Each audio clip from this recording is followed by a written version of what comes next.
오늘 함께 보실 말씀은 이사야 40장 1절로 11절까지의 말씀입니다. 너희의 하나님이 이르시되 너희는 위로하라. 내 백성을 위로하라. 너희는 예루살렘의 마음에 닿도록 말하며 그것에게 외치라. 그 노역의 때가 끝났고 그 죄악이 사함을 받았느니라. 그의 모든 죄로 말미암아 여호와의 손에서 벌을 배나 받았느니라 할지니라 하시니라. 외치는 자의 소리여 이르되 너희는 광야에서 여호와의 길을 예비하라. 사막에서 우리 하나님의 대로를 평탄하게 하라. 골짜기마다 도두어지며 산마다 언덕마다 낮아지며 고르지 아니한 곳이 평탄하게 되며 험한 곳이 평지가 될 것이요 여호와의 영광이 나타나고 모든 육체가 그것을 함께 보리라. 이는 여호와의 입이 말씀하셨느니라. 말하는 자의 소리여 이르되 외치라. 대답하되 내가 무엇이라 외치리이까 하니 이르되 모든 육체는 풀이요 그의 모든 아름다움은 들의 꽃과 같으니 풀은 마르고 꽃이 시듬은 여호와의 기운이 그 위에 붐이라. 이 백성은 실로 풀이로다. 풀은 마르고 꽃은 시드나 우리 하나님의 말씀은 영원히 서리라 하라. 아름다운 소식을 시온에 전하는 자여 너는 높은 산에 오르라. 아름다운 소식을 예루살렘에 전하는 자여 너는 힘써 소리를 높이라. 두려워하지 말고 소리를 높여 유다의 성읍들에게 이르기를 너희의 하나님을 보라 하라. 보라, 주 여호와께서 장차 강한 자로 임하실 것이요 친히 그의 팔로 다스리실 것이라. 보라, 상급이 그에게 있고 보응이 그의 앞에 있으며 그는 목자같이 양떼를 먹이시며 어린 양을 그 팔로 모아 품에 안으시며 젖먹이는 암컷들을 온순히 인도하시리로다. 아멘. 우리 사람들이 죄를 짓고 하나님을 멀리하게 되면 이 땅의 영적 질서가 파괴됩니다. 그 결과 우리의 삶에 고통이 뒤따르게 되는데 그 고통은 오직 하나님만이 위로하시고 해결하실 수 있으십니다. 그렇다면 하나님의 위로하심은 어떤 모습으로 우리에게 나타나는지 우리가 함께 읽은 말씀을 통하여 나누어 보고자 합니다.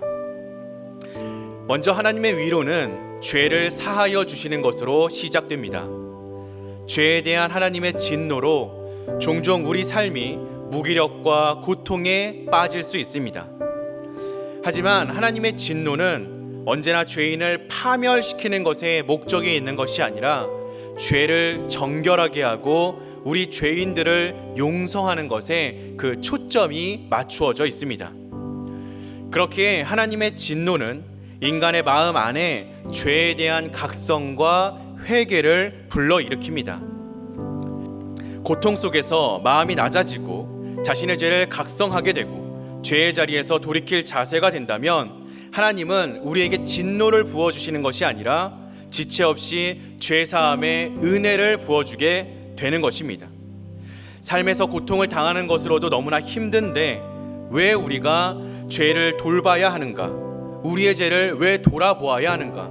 나의 발걸음을 왜 돌이켜야 하는가? 반문할 수 있겠지만 하나님은 우리가 경험하는 이 고난을 통하여서 우리의 영혼을 정결하게 빚어주시기를 원하고 계십니다.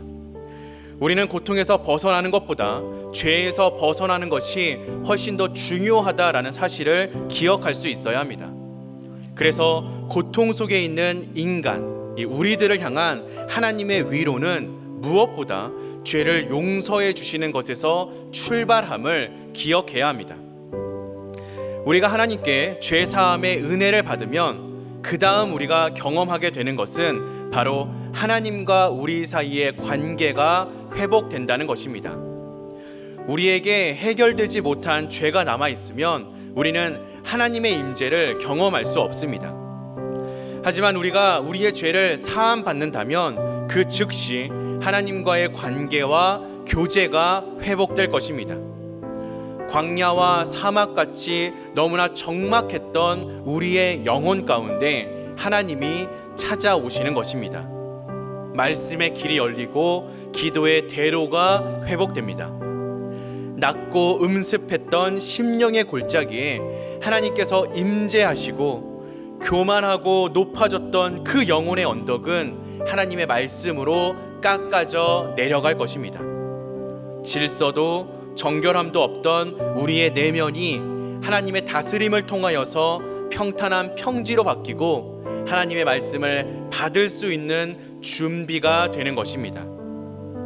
우리 안에 하나님의 영이 거하시고 우리가 그 영과 더불어 교제하면 우리의 삶을 통하여 하나님의 영광이 이 땅에 드러나게 됩니다. 하나님의 위로가 우리 안에 갇혀져 있지 않고 우리를 넘어 이 땅을 만지시고 이 땅에 역사하시고 이 땅 가운데 하나님의 영광을 드러내시며 이 땅을 변화시켜 나아가십니다. 주님의 위로가 그렇게 우리를 변화시켜 주시는 것입니다. 하나님이 베풀어 주시는 은혜는 우리 영혼을 만지고 치유하는 그 구심력으로만 작용하지는 않습니다. 하나님의 은혜는 반드시 우리로 하여금 세상을 돌아보게 하는 원심력으로 작용합니다. 우리가 하나님께 위로받았다면 그 위로의 경험은 반드시 세상을 향한 섬김의 모습으로 나타나는 것입니다. 그래서 우리를 변화시킨 하나님의 말씀은 우리가 그 말씀을 세상에 외치는 단계로 변화시켜 주십니다. 하나님을 떠난 세상은 겉으로는 아주 화려하고 아름답게 보이지만 오래지 않아 풀이 마르고 꽃이 시드는 것처럼 너무나 허무할 뿐입니다.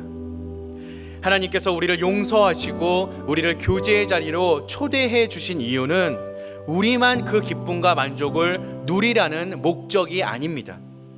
그 기쁨과 만족을 이 땅 구석구석의 모든 사람에게 이르도록 전하도록 하는 것, 이것이 바로 우리가 먼저 구원받은 이유인 줄로 믿습니다. 사람들은 더 이상 덧없는 세상 자랑에 매달리지 않고 영원하신 하나님 안에서 참된 위로를 경험하도록 인도하는 것, 이것이 바로 우리가 먼저 부름받은 이유인 것입니다.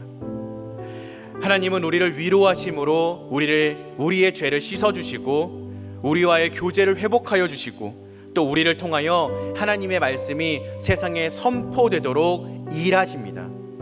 위로의 하나님을 경험하는 우리가 되길 소망합니다.